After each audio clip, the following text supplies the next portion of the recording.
একটা মানুষ 70-80 বছর বাঁচে ঠিকই, তবে সেটাকে বাঁচা বলে না।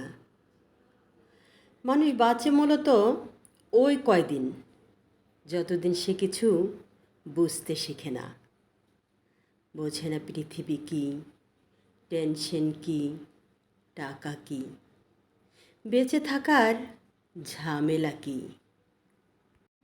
ছেলে হোক আর মেয়ে হোক, পৃথিবীতে এসে কিছুদিন লড়াই করে, একটু সুখে থাকার লড়াই, টাকা রোজগারের লড়াই। এই লড়াই চলা অবস্থায় কেউ হয়তো কিছু পায়, আর কারো শুধু লড়াই করেই এই পৃথিবী ছাড়তে হয়। যে কথাটি ভুলে যাই, সবাইকেই একদিন পৃথিবী ছেড়ে চলে যেতে হবে। পৃথিবীর সেরা ধনী, পৃথিবীর সবচেয়ে গরিব, সবচেয়ে সুখী যেজন সবচেয়ে দুঃখী।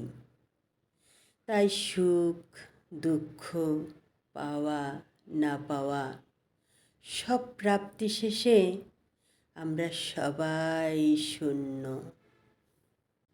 জীবনে সব কিছুরই দুইটা রূপ থাকে, একটা নতুন, একটা পুরাতন, একটা সাদা, একটা কালো, একটা ভালো, একটা মন্দ, একটা আধার, একটা আলো, একটা জীবন, একটা মরণ।